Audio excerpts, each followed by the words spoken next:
controlar ao invés de extinguir. Essa é a grande sacada dos estatistas em relação ao mercado.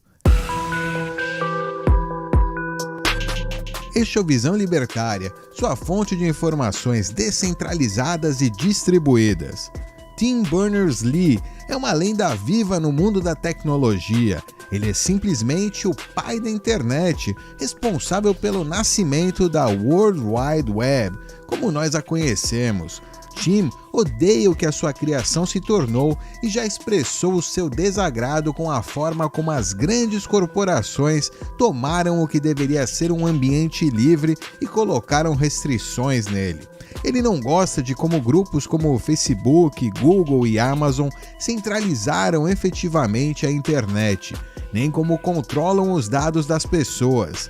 Neste artigo, pretendo expor como a situação chegou a esse ponto, como um ambiente projetado para ser livre se tornou algo que tem assustado as pessoas atualmente.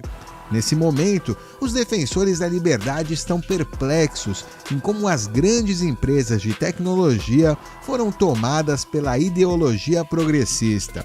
Tendo em vista esse fato, eu, como parte desse grupo de pessoas que defende a liberdade, também fico perplexo em como os CEOs dessas empresas não hesitam em usar as mesmas para promoverem o esquerdismo e calar as vozes dissonantes.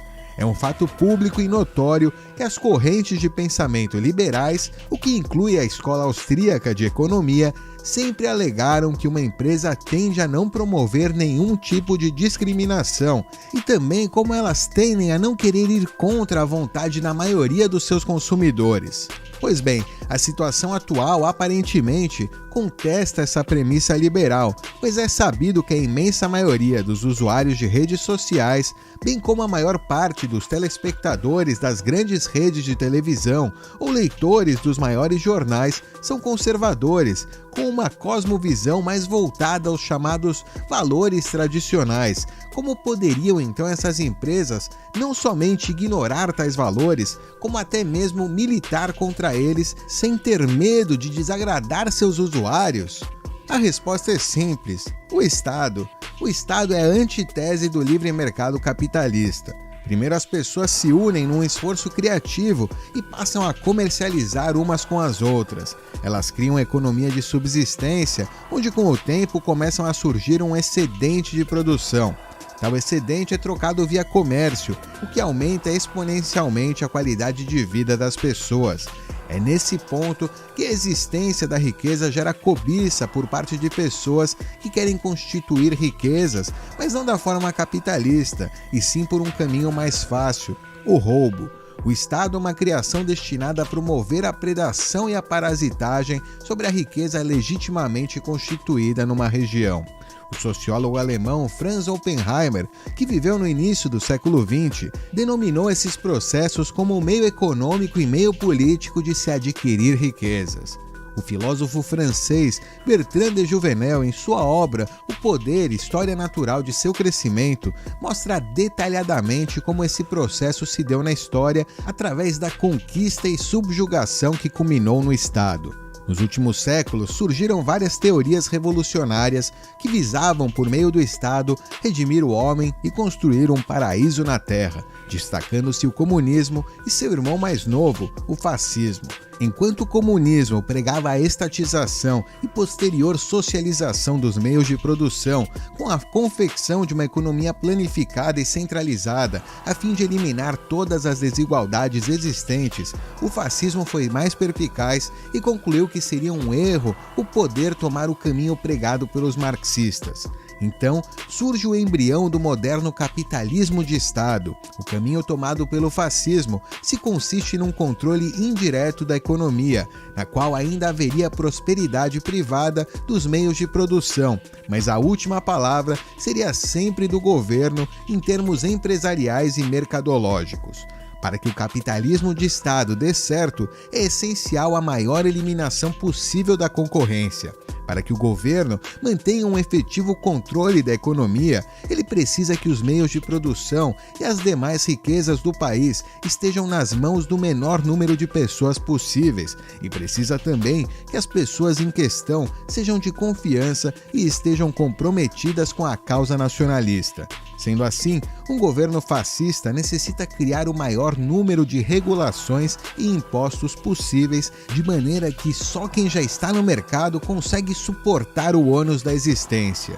Infelizmente, a derrota da Itália e Alemanha não significou o fim do fascismo. A verdade é que muitas das premissas fascistas servem muito bem aos defensores da democracia. Democracia essa que é apenas mais uma forma de ditadura, pois nela a elite política ainda quer manter a maior parte do poder possível para poder expropriar a maior parte da riqueza produzida pelas pessoas. A elite política democrática, então, com um discurso girando em torno de defender a economia nacional, os trabalhadores, os pobres e oprimidos, promoveu uma alta regulamentação da economia que criou um capitalismo de Estado quase perfeito. É nesse ponto que entram as Big Techs. Elas são o resultado da reserva de mercado feita pelos governos que temiam a liberdade que a internet poderia dar às pessoas comuns. Por isso, os donos e executivos dessas empresas são tão favoráveis a um Estado controlador, regulamentador e cobrador de altos impostos. Essas pessoas sabem que se não fossem esses artifícios estatistas, as empresas deles teriam que competir com diversas outras empresas e, portanto, não teriam o tamanho e o poder que têm hoje. Hoje, as Big Techs podem até se dar ao luxo de ignorar seus clientes. Tudo isso graças ao Estado.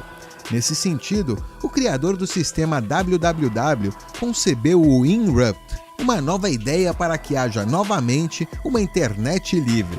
O Inrupt é construído na plataforma Solid, algo que ele e outros profissionais do MIT vêm trabalhando há anos. O Solid é basicamente projetado para ser como os primeiros dias da internet, selvagem e gratuito. Em uma demonstração, ele abriu o que parecia uma página de navegador muito básica, extremamente simples. Partindo de um aplicativo criado para o seu uso pessoal, ele exibe a sua agenda, catálogo de endereços, bate-papos, música e outras coisas. É como se você combinasse o Google Drive com o WhatsApp, o Spotify e praticamente todos os dispositivos de armazenamento em nuvem e conectividade online que você usa hoje em um só lugar. O grande diferencial desse projeto é que todas as informações estão sob o seu controle. A ideia é promissora, mas no momento só se pode torcer para que isso dê certo.